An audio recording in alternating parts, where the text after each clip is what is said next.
14-7.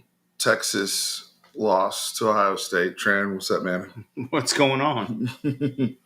I know I did my Bleacher Report stuff, so you guys saw that.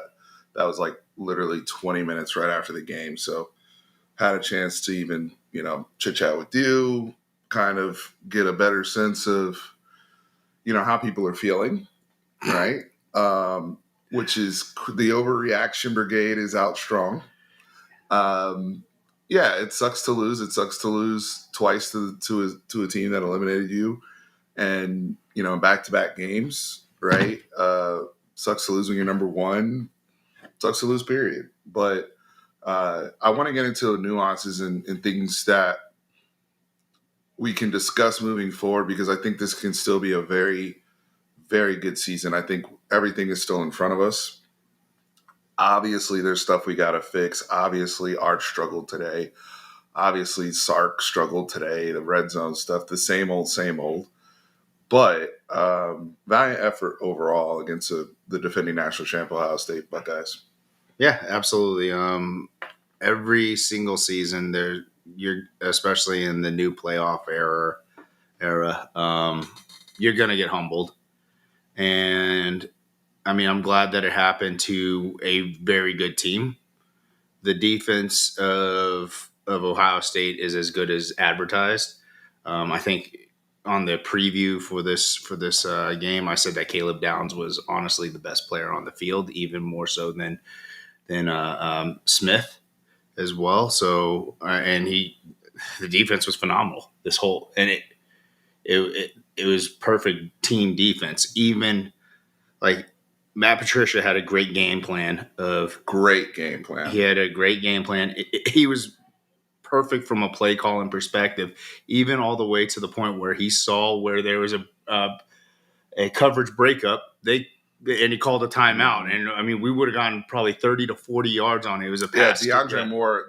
They finally had a coverage bust. Mm-hmm. Ohio State did, and they got that timeout in very, very quickly. It was in the fourth quarter when we started getting a little bit of stuff going in the pass game. But again, that's just credit to. I start there. Credit to the victors and what they've done, how good they've been under Ryan Day, how good they've been in their non-conference, how good they've been reloading. Right, we know they won today with a freshman quarterback who was in his first career start against this Texas defense, which to me overall I thought was outstanding today, all things considered. They had very little margin to work with. The field position was in Texas's favor for most of today, because I thought, obviously my man Boommeister, the punter, can really flip the field and be a weapon for us. I think that was a big key today. Well, the truth of the matter is they had 3 drives that started within their 5. Right. That's the truth of the matter, and we let them off the hook. I mean, it's like I said, they won the game. We made mistakes. That's part of the game. Is the person who the team that makes the least amount of mistakes usually are the ones that win. And if you look at all the statistics of the game and how the game went, you would think that Texas ran away with us, but that's not the case. No. I mean, well, because the key things, and I mean the glaring thing is, before we get into all the Arch talk and all that, the actual players, but from a team perspective, 1 for 5 on fourth downs. Mm-hmm. On fourth down, your fourth down efficiency. I mean, third down efficiency, you were 5 of 14. Ohio State was 3 of 12. That's almost a wash there. But the fourth downs, right? The only one we converted was the first QB sneak. Yeah, very early in the game. After that, you go 0 for 4 on fourth downs. That's 4 turnovers on down. Those are turnovers. Yeah. Right? And 2 of them occur in the red zone. 1 of them occurs on the 1-yard line. Yeah. And that's something that is concerning for me. Me personally, I'm just going to keep it a buck. Was I disappointed in how Arch played today? Yes. Do I think he's a much better quarterback than what he showed today? Yes. Am I worried about Arch long term? No. I have no concerns about Arch long term. I think this September, him and the receivers are going to get right in these next 3 games coming up. I think you will see a different Texas, a more confident passing attack that is actually have game reps go into Gainesville and look very different on the road, because that's their next test is on the road, right? We know Arch and them can spin it at home, especially against these G5 schools. But am I concerned about Arch long term? No. What I am concerned about, though, in terms of winning at a high level is still the fact that we get beat in situational moments. The fact that we still weren't able to figure out how to play with a lead today. Mm-hmm. It was kind of deja vu in several senses of the Cotton Bowl, where Ohio State is able to get up by a touchdown and they can have a little bit of margin to where they can pick their spots when to attack, knowing the opponent. They're very smart. Mm-hmm. They're not just overly aggressive, right? They know when to be aggressive, and they know how to play with a lead and to navigate that. And that's what's frustrating for me is, and somebody commented on our Bleacher Report video, was like, some of the yards we got was because we were playing from behind. I agree with that. And we've gotten too used and too comfortable playing from behind. We've got to figure out in these road games against the best teams, and it's not even a road problem. It's a best teams problem. Today we just happen to be on the road, but Georgia did it to us at DKR. We've had these problems at neutral sites. It's about the type of team we're playing, whether it's Georgia or Ohio State. I'd like to see us better do that, managing the game. So one of our keys to victory were don't let them get comfortable or off the hook. So like you said, on the certain spots in the game that we could go ahead. Like if we took the early lead in this game, I think the maybe not the outcome, but some of the results would be a little bit different, because at that point you're starting to make them a little bit uncomfortable and put them in situations that, Julian Sayin have not been in. Mm-hmm. Like, for example, they tried to throw the ball with him on 3rd and 13 or something like that, and he threw the ball on the ground, and he should have just slid down. And that was the 2nd and 13. Yeah. Second and 13. Mm-hmm. Yeah, and they basically gave us our timeout back. Certain situational football awareness that he hasn't seen in game situations. And I mean, I know that didn't cost them the game or anything like that, but if we're up and we're having him force him to do something that he's not prepped for, that's the difference. Have more of those opportunities. Yeah. Correct. And when they went up 2 possessions, they basically said, hey, we trust our defense to not give up 2 scores. So we're going to run the ball, quick swing pass, like nothing down the field, make it as simple as possible, and we'll punt. We'll play the time game. And that, to me, I mean, you brought it up during the game when we were watching it, is that game went by so fast because we were running the ball. Both teams were running the ball. Mm-hmm. So, yeah, JB. So just addressing some of the comments here, because, want to talk and learn with you guys and share our notes. The offense was very vanilla for 3 quarters. It was. I think there's a multitude of reasons for that. I think part of it is we missed vanilla. I always say vanilla is also the stuff you run the most. That should be your bread and butter mm-hmm. stuff. We were missing on some of our layups that we did have. There were few and far between. I believe, and this is where we really got to get into the tape and watching the game back over and over and over, but I think you'll even see this even if you have a copy of the All-22. Ohio State and Matt Patricia played coverage. Mm-hmm. So when people are playing off like that and playing coverage, you're supposed to run the ball, which Texas did do. The problem is we did not tie complementary football to that mm-hmm. and pick up the passing stuff when the opportunities were there, because we also had clean pockets. We did. We had a lot of clean pockets. It's not like he was under duress running for his life all day. There were times where they were able to get some pressure, but for the most part, I thought he was actually pretty clean. But going to the vanilla aspect of it, and this is where us not seeing practice, this is the first look any of us have had of this 2025 Texas team. Mm-hmm. how much of that is they're not there yet with everything? I don't know if they're comfortable running everything yet, because maybe he thought, and this is also going into the game flow type thing, for 75% of the game, I'm only down one score, right? So it's like, I don't want to, because if I try to open stuff up, yeah, we move the ball a little bit, but then we start turning the ball over. Or I put myself susceptible to an interception or a guy running the wrong route. Or it seemed like the trust isn't there yet with the passing game for Sark to really open it up. I think it's something we're really going to have to look at, honestly. So one of the concerning things that I saw about that from the vanilla standpoint was our wide receivers still were not getting separation, even those in coverage. They struggled. They got clamped. They struggled getting any type of breathing room. And there was a couple passes that were so highly contested that you're looking at it like, were we just stopping in soft coverage, or what were we doing? I don't know how that's going to change. It also doesn't seem like our wide receiver room, we have that guy, if that makes sense. Not right now. Not right now, yeah. We may prove that guy may show up. Hopefully it's a Ryan Wingo. I thought DeAndre Moore had a great matchup opportunity against Lorenzo Styles. He was wide open the first play of the game. We missed it. And then DeAndre was very quiet the rest of the game for whatever reason.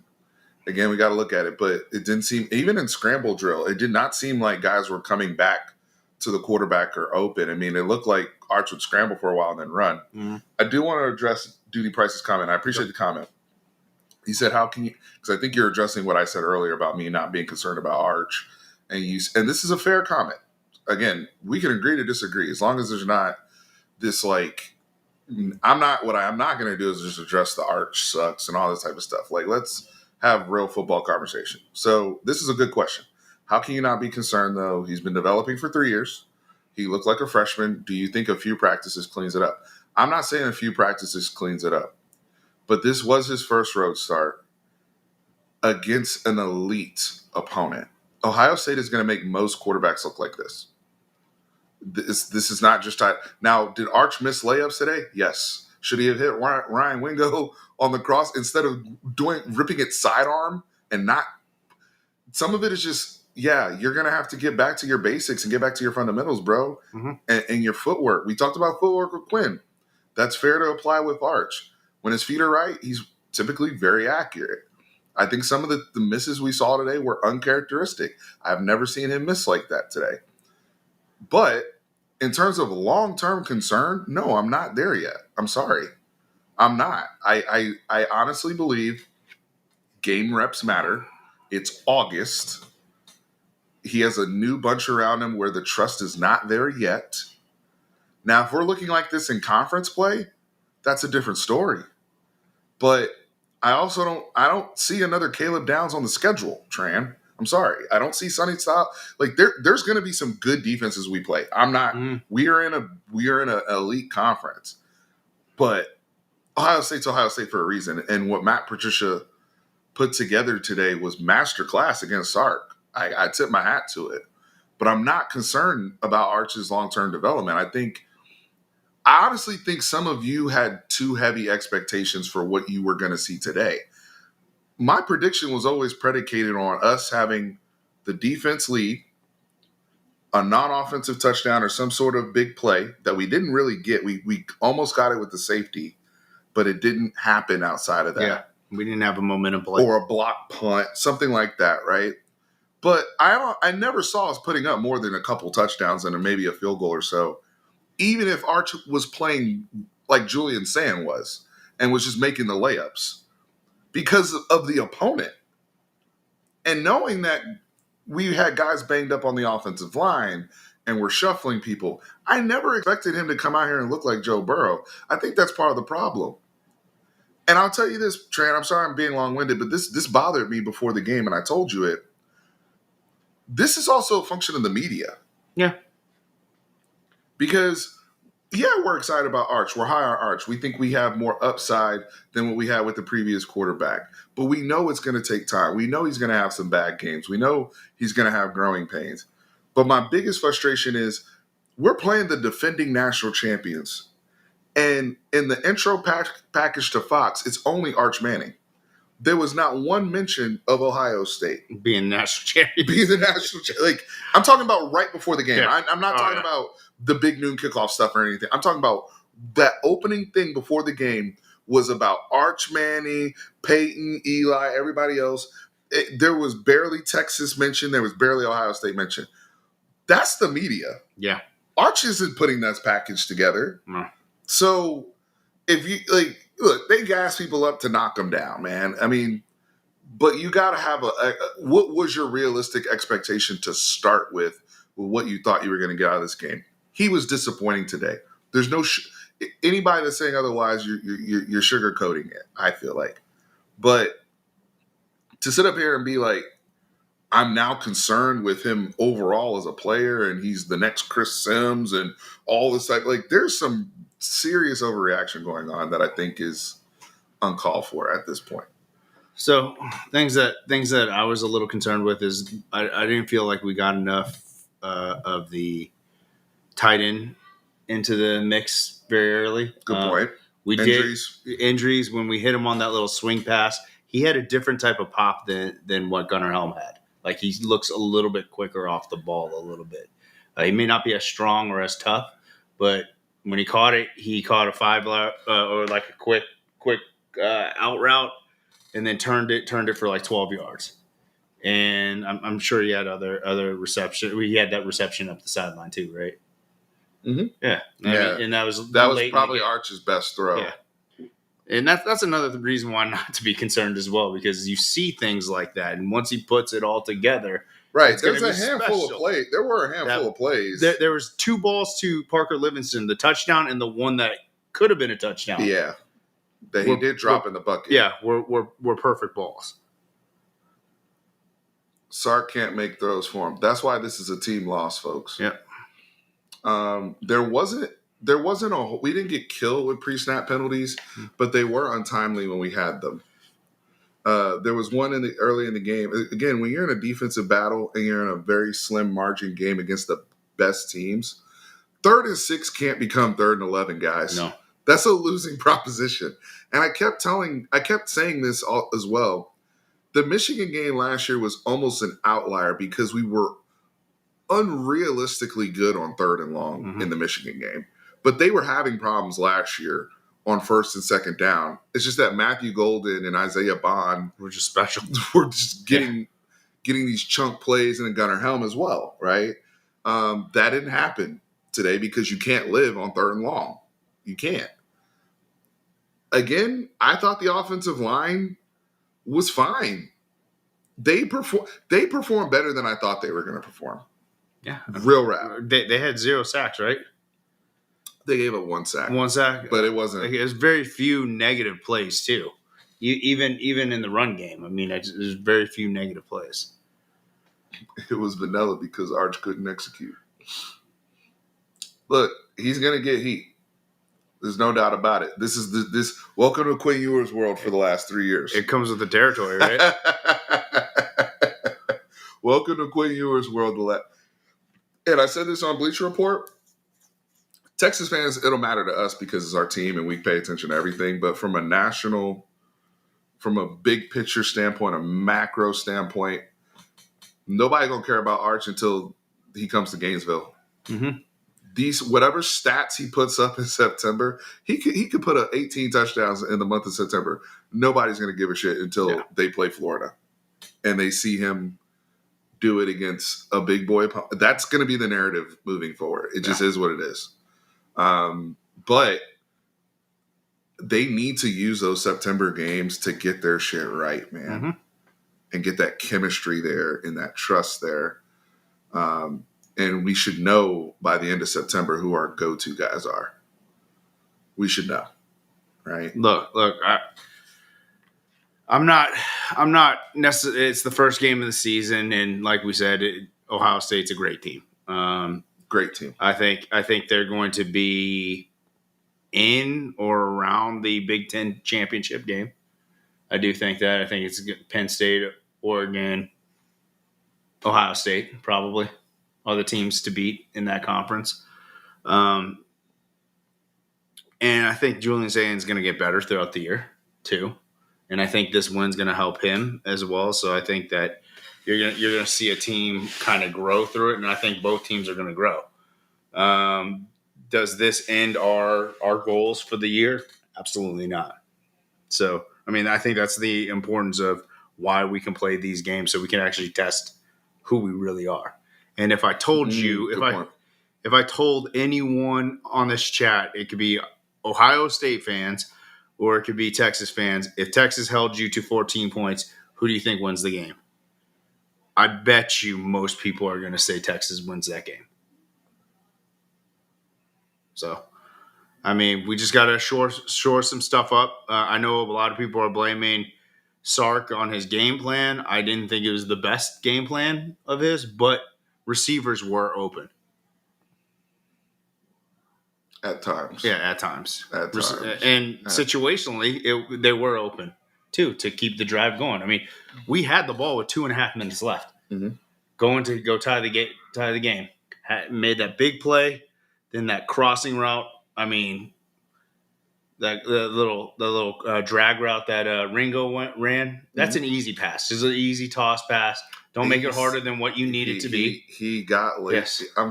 I agree with I think it was Ted Wynn that said it on Twitter about, dude, flip your hips, plant your feet, and throw it like you're supposed to throw. He didn't. He just decided to throw it sidearm and like kind of as a shortcut. That's the shortcut to throw that route.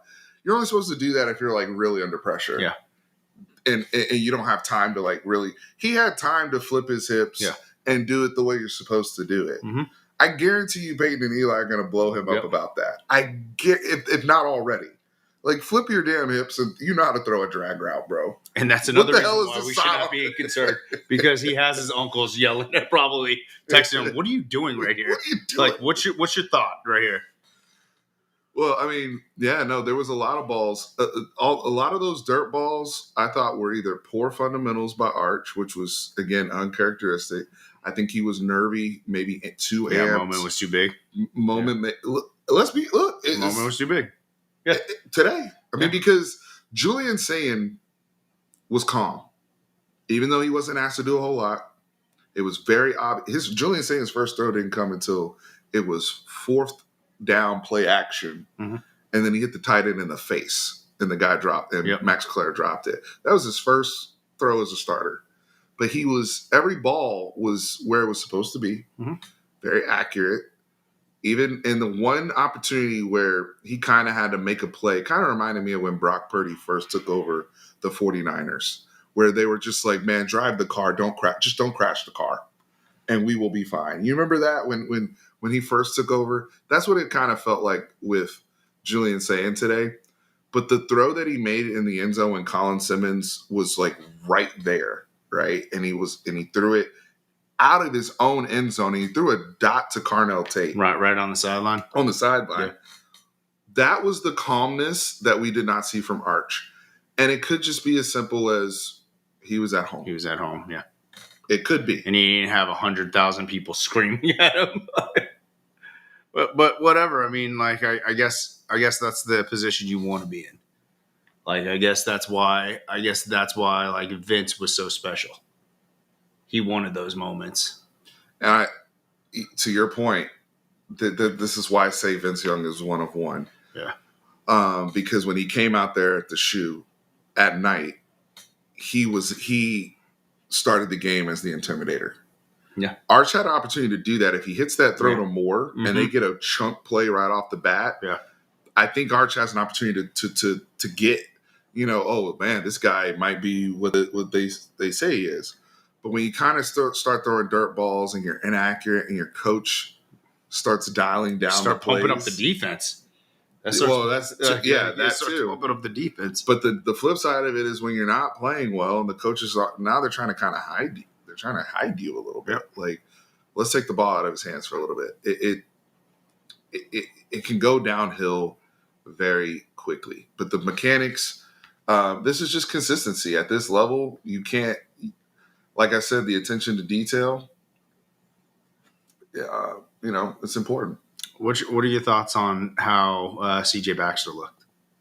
I was impressed with the strength. I thought his contact balance was a lot even better than when we last saw him as a freshman. You can tell he's been in a collegiate weight room the last couple of years. I cringed every time he took a hit. I know. I thought he played well. Early in the game, I thought he was one of our best players, quite frankly. I still don't see that electric burst. I think Wisner had clearly more burst. Yeah. And it reflected in the yards per carry because Wisner ended up finishing with 80 yards on 16 carries, 5 yards a carry.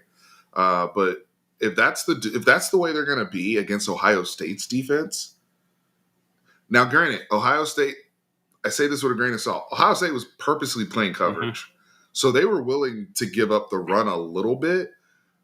And I say that because when they needed to stop the run, they did stop the run. Every time they needed to stop the run, whether it was in the red zone, that's where you want to be really good at getting the dirty yards. Yeah. And we struggle there.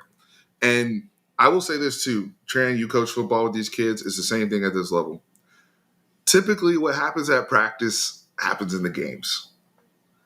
Like, you as a coach already know if my kids have been practicing shitty, like the chances of them turning it on Saturday are like, you know what I mean? And I say that because I think it was the second scrimmage. It was either the first or the second scrimmage.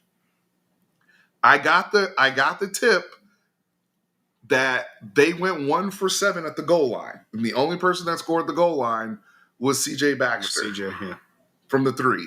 But they kept getting stopped at the goal line. Did that not carry over to the game? Yes.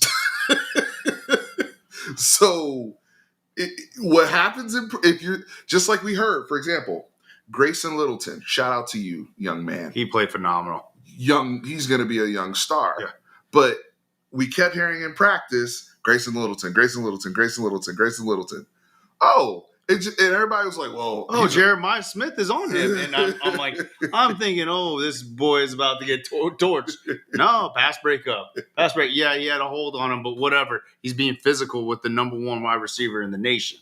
So, that kid impressed me. I think I saw 2 or 3 pass breakups. 1 got taken away from him. I'm excited about him now because we've gotten to see it.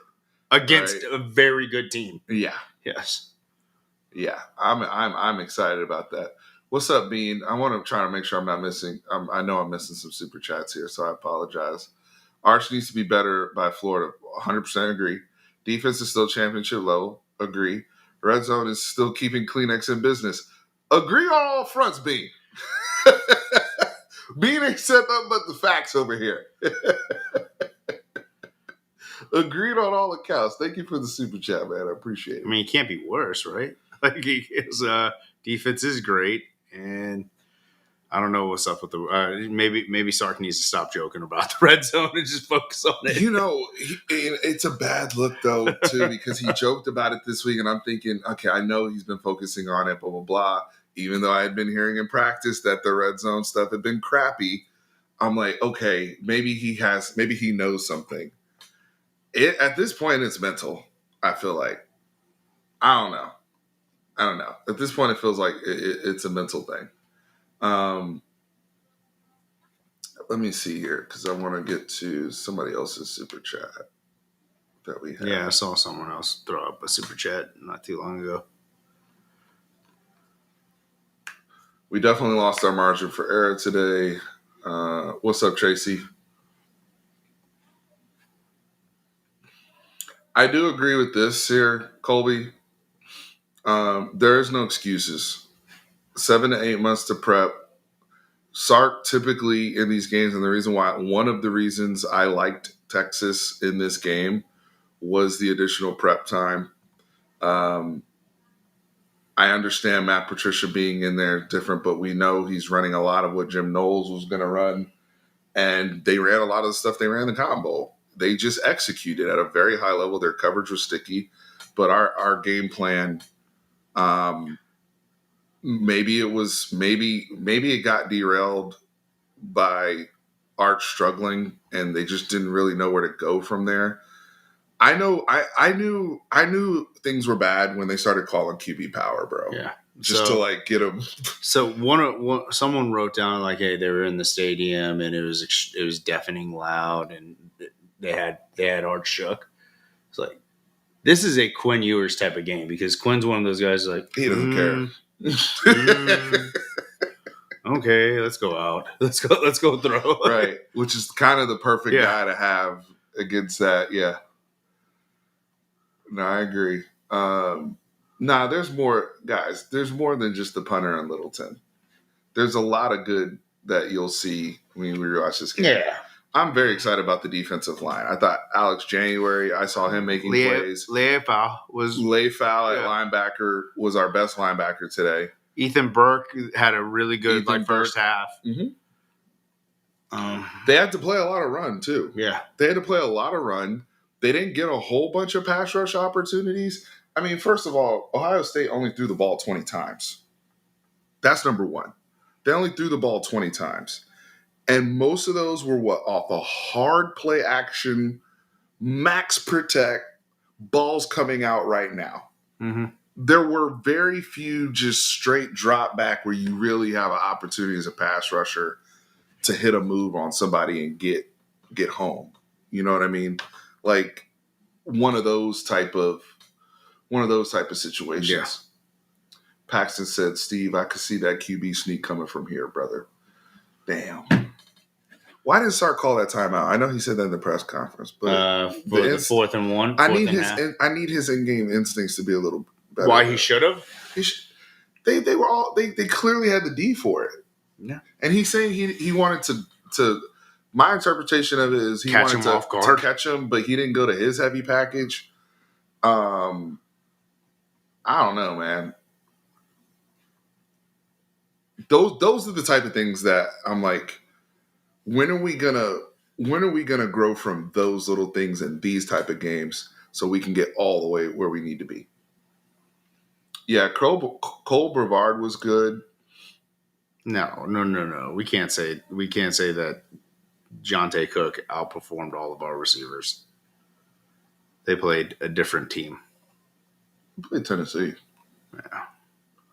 I'm not going to speak on Jonte's game because I didn't see Syracuse play today. I haven't watched those highlights yet. I know he did have a touchdown.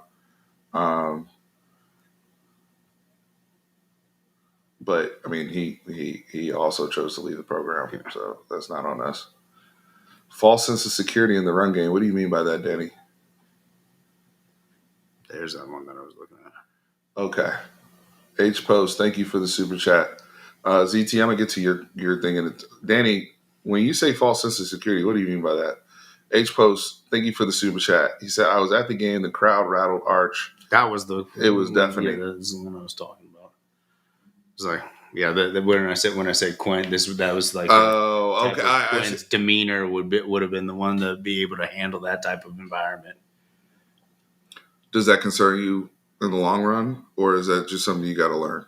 No, I'm not concerned. I'm not concerned at all. The least bit of concern from me with Arch. Like, I even said that as a joke. Like, well, at least we're getting Arch for 2 years.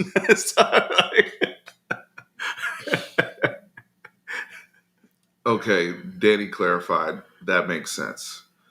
He said when he says false sense of security in the run game, he was saying about situational. When they had to. Yeah. When they had to, which is right. Yeah. Because the difference, like again, we lost a game 14-7. They had 4th and goal from the 1. They punched it in. They went to their heavy set. They put a fullback in there. CJ Donaldson runs behind his pads. They score. We try to go QB sneak. Now, ZT, that's where his point comes in about using the backs in the red zone. This has been a problem whether we've used the backs or we've tried to run the quarterback.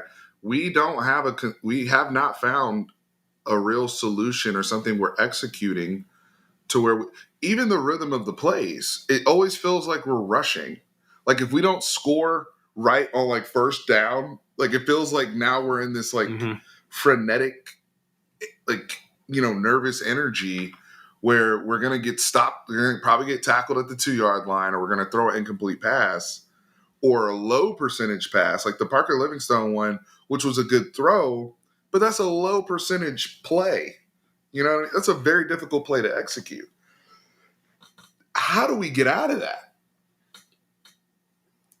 Let me ask you this. Is it a hot take? There's a lot of people. Is it an overreactive take to say that Sark needs an offensive coordinator? Like a true should Sark still be the one to call the plays?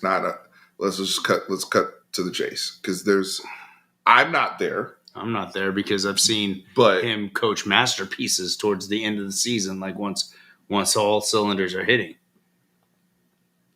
How many of those have come against the great teams? I give you Bama. Both Bama games, I thought he coached his ass off against Saban. Kirby got him both Georgia games. Oklahoma. Which last year and 2 years ago. Oklahoma wasn't good last year. Okay. I can't do it. I'm not there. But I'm saying the questions are mounting because you're still struggling with the same stuff with different people. This is like Jake Majors. You can't blame Jake Majors anymore. You can't blame Hayden Connor anymore. This is a whole different group, and they have the same problem. Different quarterback, different running backs.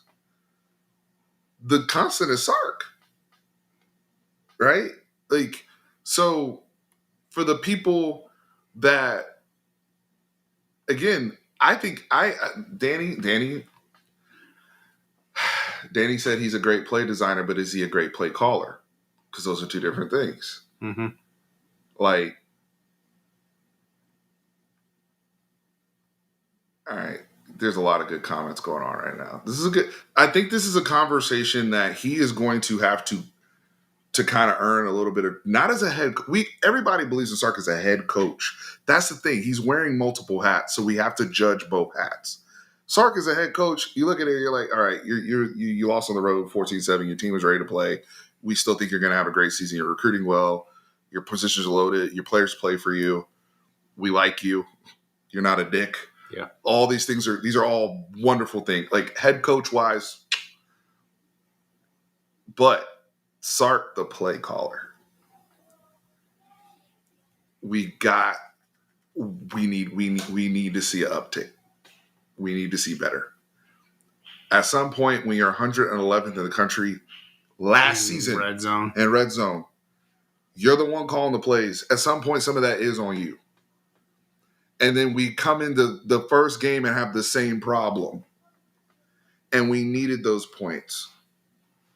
So I'm not ready to go there because I want my coach, like Sark always said when he was at USC, he gave it up and he was like, I didn't want to do that. Like he said, I enjoy calling plays, but you got to hold yourself accountable as well. No different than any other coach that'd be struggling. Because Lord knows, let's say if that was an independent person that was calling the plays, we'd be all over him. We'd be all over whoever that person would be. To be fair, what game plan can you come up with against evenly matched teams that allows your quarterback to miss 5 to 7 open receivers?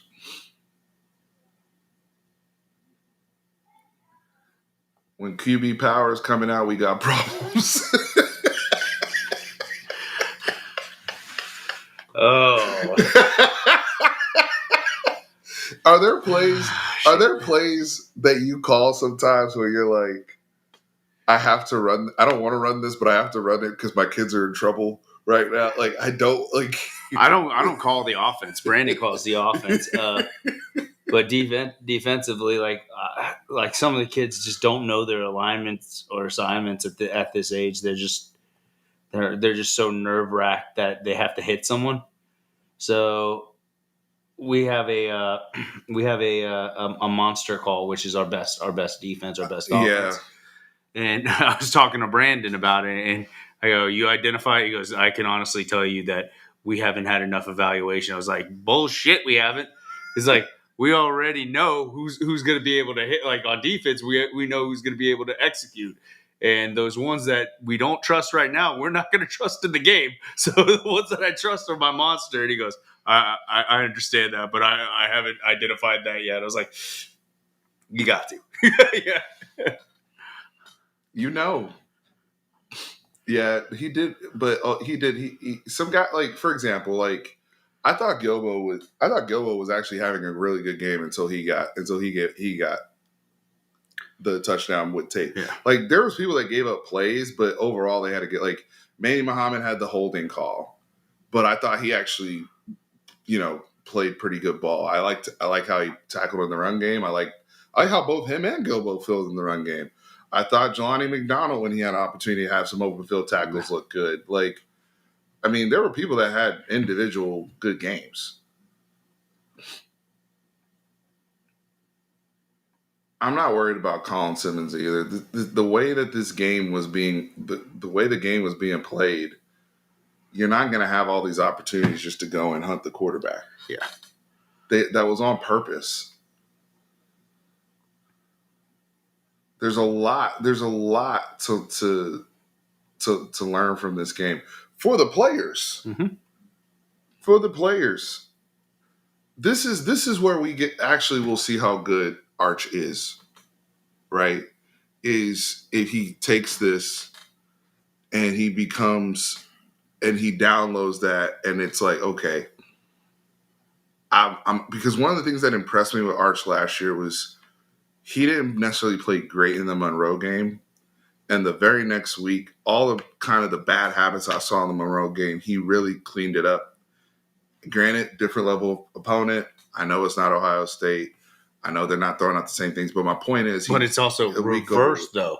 So Louisiana Monroe to Mississippi State, I would say, is an uptick in talent. Mm-hmm. True. And then now he's going from Ohio State to San Jose State. To me, it's in reverse. So I think you should be able to see him use this as the time to actually clean up some of those mistakes. How many? What did I say about the?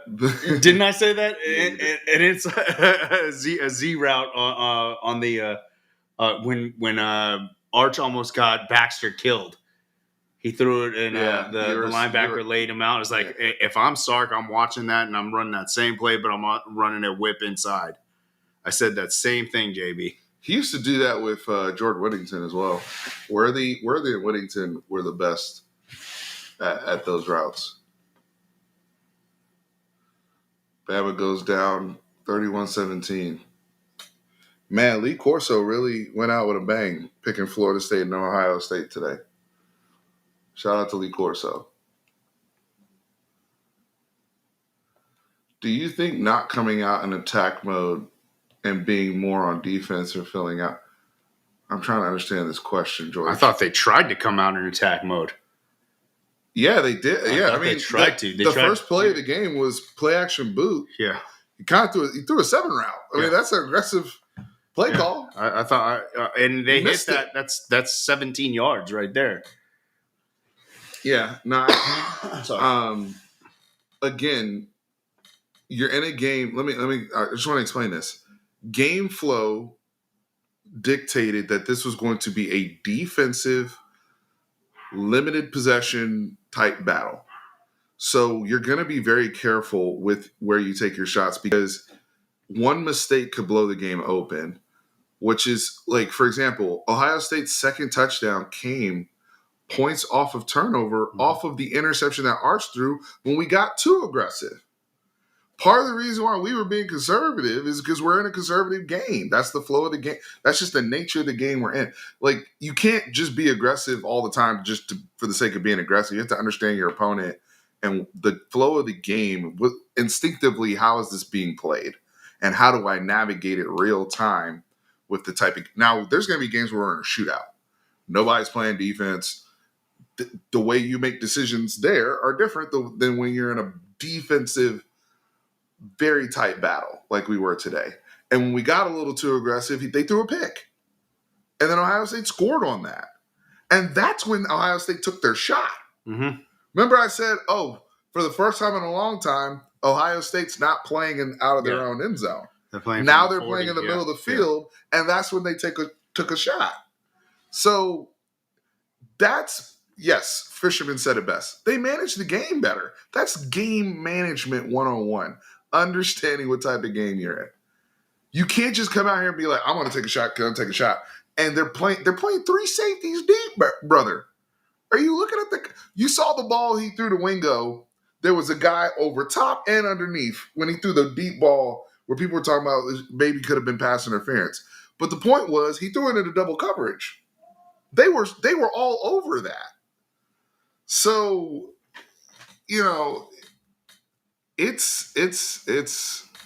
we've got work to do. Let's not sugarcoat that, right? We've got work to do. We'll go for a few more minutes here because I want to go and watch the LSU Clemson game. If you're in here right now, so we got quite a few people in here, 380 between Twitter and YouTube. So appreciate y'all. Make sure you hit the like button. We're going to have a lot to talk about, okay? But I'm going to tell you this. I'm going to say this right now, and I'm before I get to Danny's super chat that he sent. Or Sportsman Jack said this too. Kieran's trying to call. Kieran? Can you send him a link? Let me see if I can. Hold on. Hey, bro, I'm on live right now. Oh no, I saw. I just needed to talk to you directly. They crossed the 50-yard line twice. Yeah, I know. Yeah, we know. We talked about that. We lost the game. We lost the game, and they crossed the 50-yard line twice. We outgained them by 130 yards, and we're running for 5 yards a pop, and we lost the game. Make it make sense, man. Oh my God, bro. It's a long season, and I'm excited that it's a long season because I need 16 more games. I want to go to the conference championship and maybe win or lose. I don't care. I want 16 more games to cleanse my palate from what I just witnessed my team play. Nasty. And then I just watched Alabama go smoke one. My college football Saturday's been ruined. I can't even enjoy that.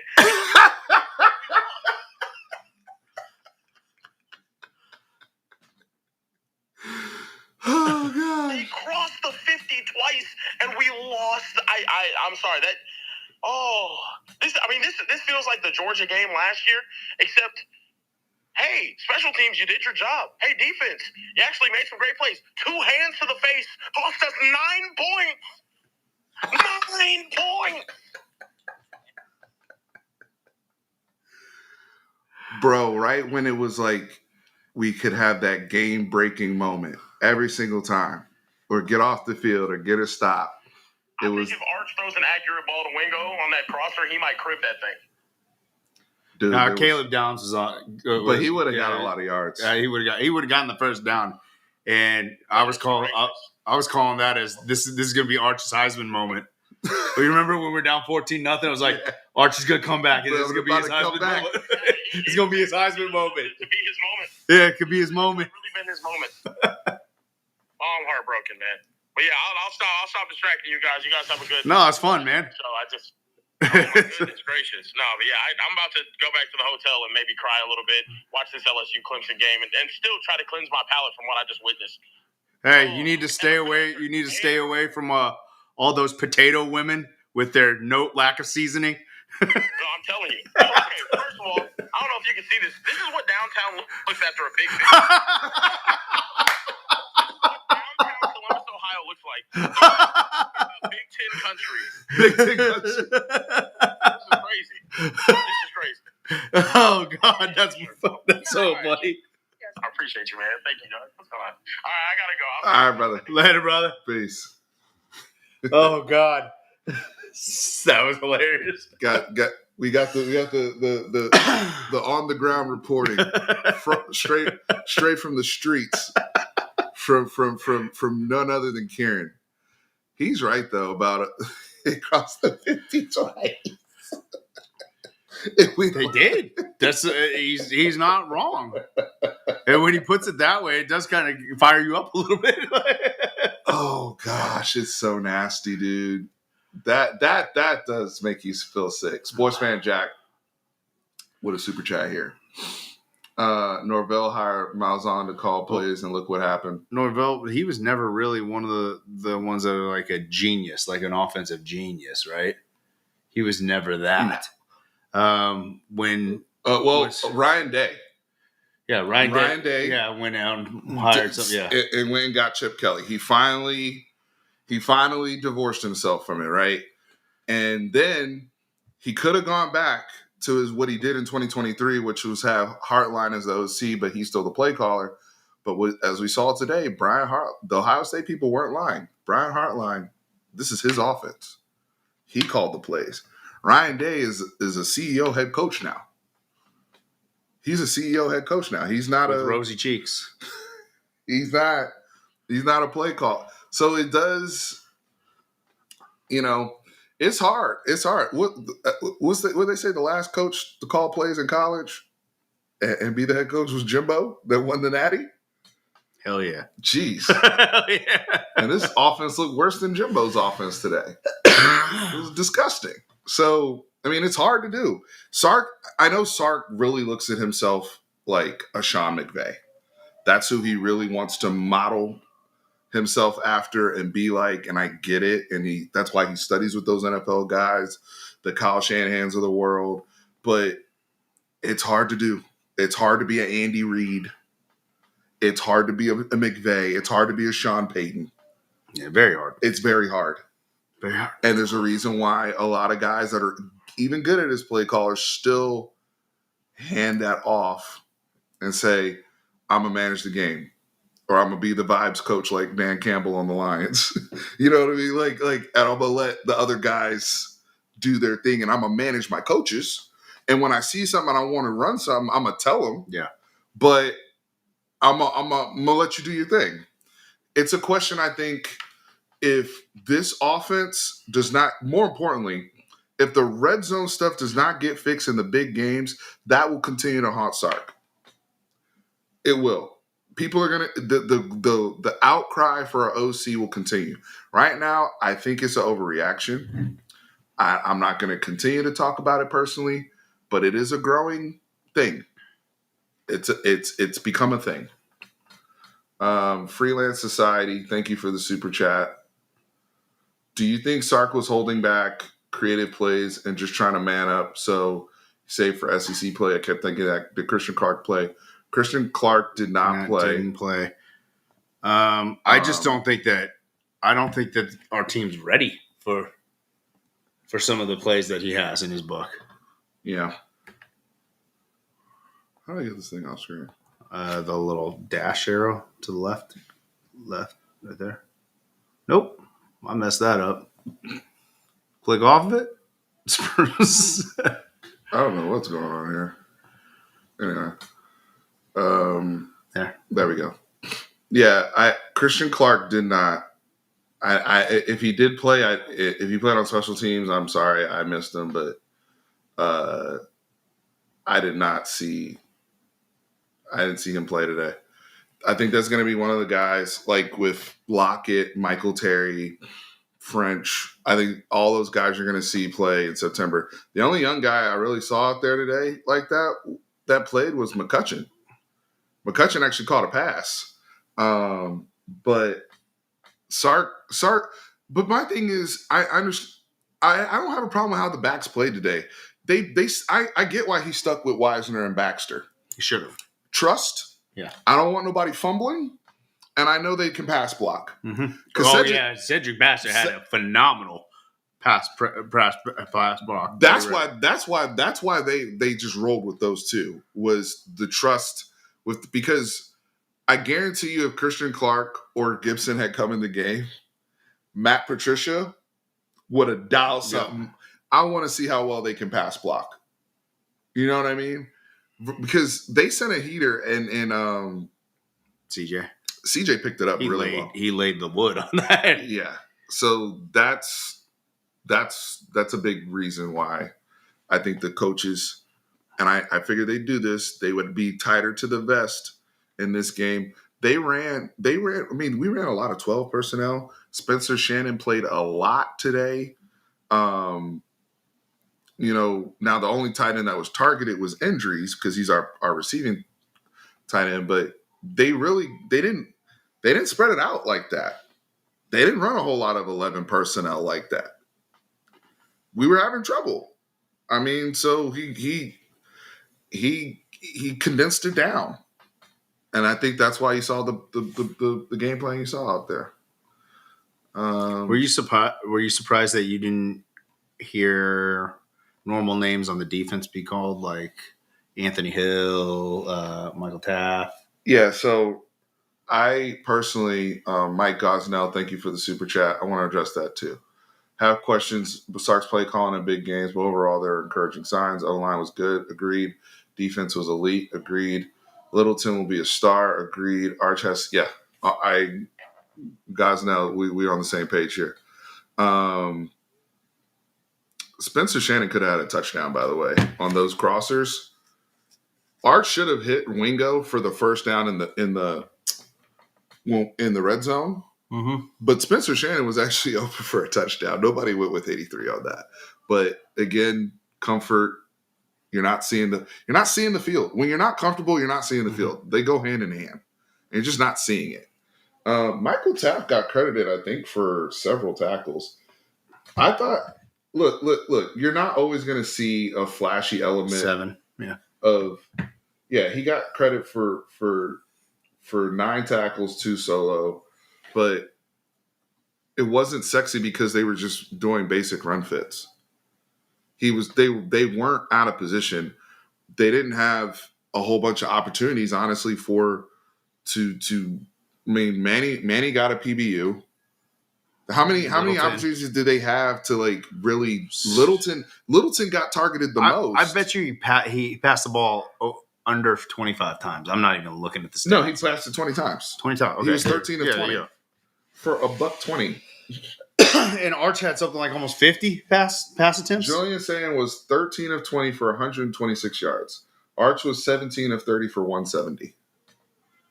I mean, both of them put up pedestrian numbers, right? So there just wasn't a whole lot of opportunities, I thought, for Taft. Anthony Hill didn't play his best game. I will say that. I didn't like some of the angles he was taking. I thought there were a couple times where he really could have blown up their tight end that was pulling, and I mentioned that to you on some of those runs that kind of leaked out a little bit. It's nitpicky because we held him to under 4 yards. We held him to 2.3 yards rushing per carry. So this is real nitpicky stuff. I thought Ant and Leifau could have played the goal line one better with CJ Donaldson when they did score. Again, it's nitpicky. Anthony Hill will be better in other games. I'm not worried about him. Did he play his best ball today? No. Leifau really brought it today. Mm-hmm. That's fine. But I don't think it was a reason. I don't think it would have impacted us winning the game, win or loss, right? Yeah. I don't see any opportunity where they missed the opportunity to like get a fumble or a pick. The only thing we kind of messed up was like Kieran said, we cost ourselves 9 points because of 2 hands to the face penalties. That's really so. As a defensive guy, I tell all my boys, I don't care what type of penalties you get as long as you're physical. Like, when you're a linebacker and you're going against a 300-pounder, it happens. And I think both of them were one was from Colin. Right? Taft did one too, and they missed it on somebody else where his hand got caught up. Don't get the Aggies started. Taft gets away with everything. Yeah, he did get away with one in this game that they didn't call. But the penalties, I mean, even the penalties today weren't egregious. I mean, we were 6 for 50. Again, like you said, it's not great. Ideal on the road, yeah. But I mean, it's also not the first game. It's not a deciding. To me, it's not completely deciding the outcome. 6 for 50. They had 2 penalties for 15 yards. Dempo Wonder, thank you for the super chat. There are 2 point of views here. I think Sark could have called a better game, but man, he had dudes running free enough for us to win. Agreed. Obvious red zone is an issue, but I just can't blame Sark for losing this one. Thank you for the super chat. Very good. Very, very interesting comment. Very interesting comment. Because I agree with him. I think there are multiple point of views here. I don't think he's off base with this comment. Freelance, I got you earlier, I think. I'm just trying to make sure I got everybody.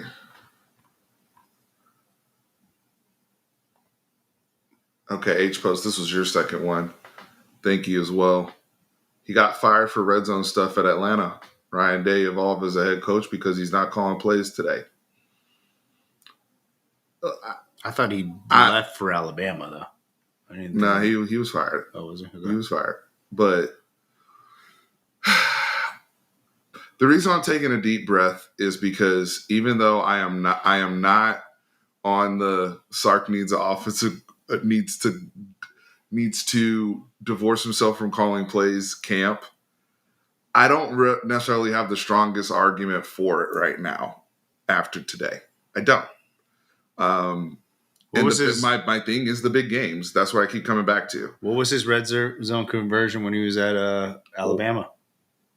Probably very good, from what I recall. I remember him cooking people with those whip routes in the orbit motion with Devontae. And I don't think they had trouble running inside zone with Najee Harris in them.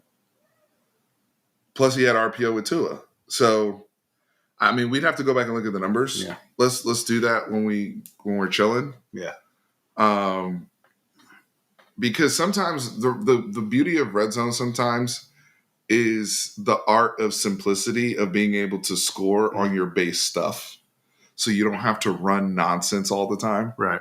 If you have 2 or 3 plays that are damn near unstoppable, like push, or when we get in the eye and we got 2 tight ends, we know we can hang and bang with anybody. Like, that has to be the mentality. Now, if you can't do that, now you get into this game of, like, do we spread them out? Do we do condensed? Do we do sweep? And you're kind of trying to guess the defensive coordinator. Because the defensive coordinator is like, they can't run the ball like they want to in the middle here.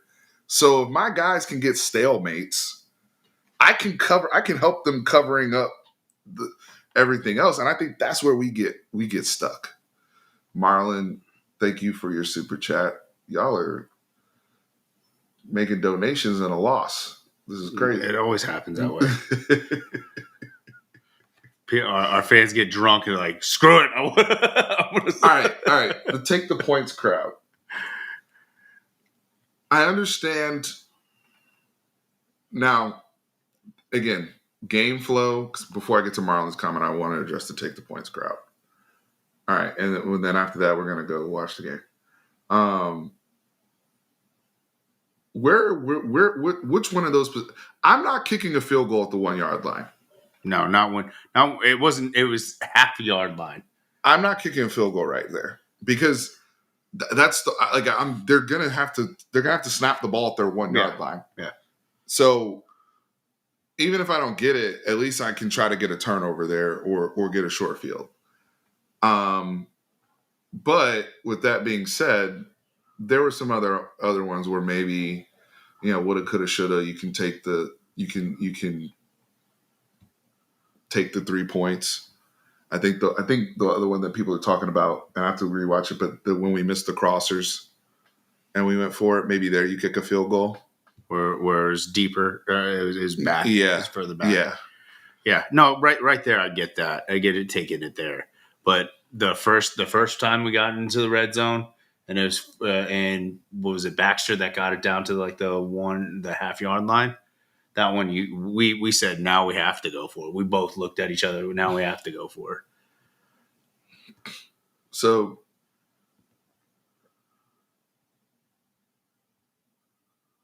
yeah, traditionally he's aggressive because he's an aggressive minded. He's an offensive coach, and he's aggressive minded. But that's where the head coach element has to be of game flow. What game am I in today? Yeah. Just because I'm an offensive minded guy doesn't mean that I need to be blah blah blah. So Marlon, thank you for your super chat. He said the offense is the worst part of the program for 4 out of the 5 years with Sark. When are we going to go, or will he turn around? He's a Saban merchant. I do think it's interesting you say that, Marlon, because the defense has elevated to such a high level. Yeah. Like, we feel as though the defense is at a championship level. I think we felt like that last year. Yep. And the frustration, it's not that the offense was bad today. That I think we can unequivocally agree that the offense was bad today. The problem is the offense has been inconsistent. We've had days where we roll out of bed and we're 35 point and above Sark, and we've had games where we're scratching our heads on leaving points on the table. We've had games where we're moving the ball at will between the 20s. We moved the ball well today, even with some of the struggles. Just with our run, even with the quarterback missing everything, the running backs, we were still moving the ball. Compared to Ohio State moving the ball, we were moving the ball up and down the field. Mm-hmm. But how many times are you going to cost yourself points? So 3 years in a row, championship defense, dude. We can't waste this defense again. I mean, I hear y'all. September's a big month. September is now important for this offense. It's important for this right offense. Month. This is because these are the tune-ups. Mm-hmm. And I don't want to see no BS about, oh, we're going to be conservative. We don't want to show. No. We don't want to show. Y'all have lost that privilege. This is your team building time. This is where you get right. You get cohesion. I don't care if it's on tape. Yeah. I don't care. Yeah. Like, first of all, you're going to have certain things. You have certain wrinkles for certain teams anyway. But there's no more hiding. You need to get in rhythm. Mm-hmm. I'd much rather we come into a game and it's we're hitting on all cylinders and the guys are confident and they're comfortable than we're trying to save this for OU or save this for Florida, but we can't execute it when we get there. You know what I'm saying?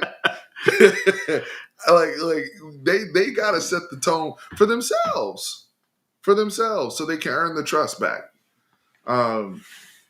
Hopefully I didn't miss anybody else's. Bevo, I don't think we're being too reactionary. I think he's talking to the chat. Oh, he's talking to the chat. Okay. I think he's talking to the chat.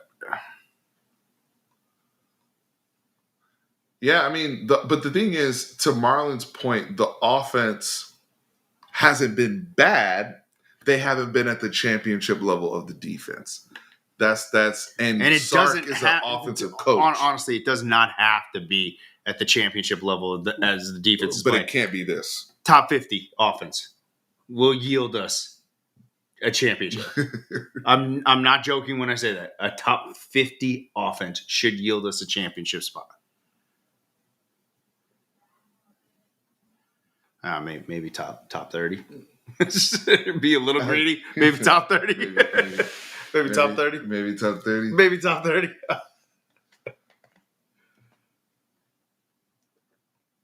All right. Well, we will be back later. Is this the youngest team under Sark? I think this is definitely the youngest offense. Yeah. All things considered, I think it's the youngest offense. But yeah. What's up, John? Let John run his mouth right now. Go score some points in Notre Dame when y'all play them, okay? Because you acting like y'all would have gone to the Columbus had moved the ball in the shoe. Knock it off.